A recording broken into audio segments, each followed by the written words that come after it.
Salut à tous, on se retrouve pour une nouvelle recette. On a la chance d'être toujours regardé face à la mer, c'est magnifique. On va réaliser ensemble la recette de la tomate coulante. Alors c'est une recette très simple. On a besoin de burrata, lait entier, crème. Ici des belles tomates anciennes, c'est encore la saison. On a oignons cébettes. Ici on a un peu de beurre, du pain de mie, concombre, des capres et des pignons de pain. L'idée est de réinventer ou de revisiter, comme vous voulez, la fameuse tomate burrata. Pour ceci, on va prendre une belle tomate comme ça, du jardin, entière, et à l'intérieur, on va mettre un ensemble de garnitures, et par-dessus, hop, un siphon burrata. C'est parti, première étape, le siphon burrata.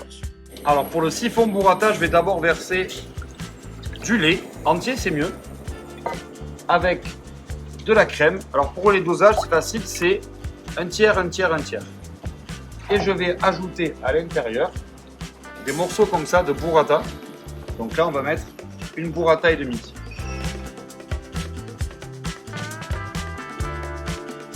Maintenant, très important, et là c'est très important, vous passez cette préparation dans un chinois ou une passoire, parce que sinon le siphon il va exploser.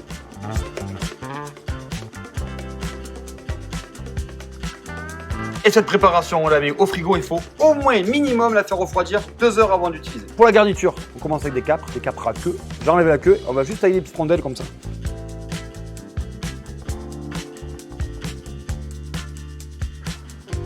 Je mélange à l'intérieur des pignons de pain. Et dernière étape, on va aller chercher le croquant, on va aller chercher la gourmandise avec des petits croûtons comme ça au beurre qu'on va réaliser.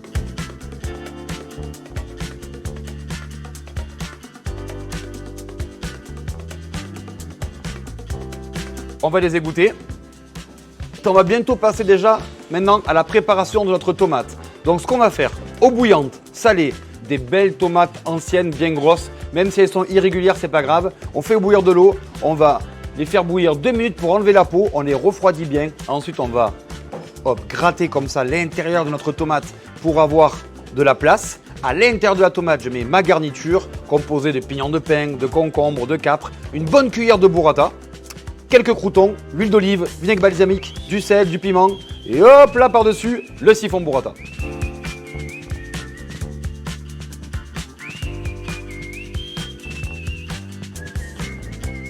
Une fois qu'on a enlevé la peau, maintenant on va venir ici avec un couteau pour enlever le cœur de la tomate.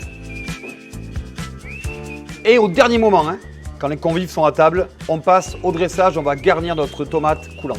On commence à l'intérieur avec un fond de burrata. On va bien charger en piment d'Espelette. On va charger en sel. Je vais ajouter maintenant le vinaigre balsamique ici. L'huile d'olive. Une belle cuillère avec toute notre garniture. Le siphon.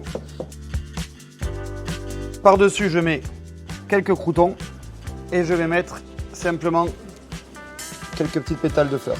Et la recette est terminée.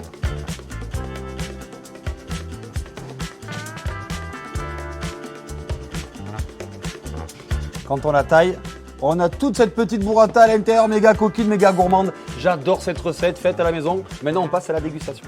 Bon, moi, je prends tout. Là, la burrata.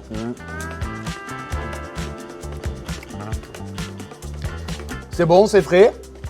Ça sent encore l'été. On se retrouve une prochaine fois pour une prochaine recette. Ciao les copains!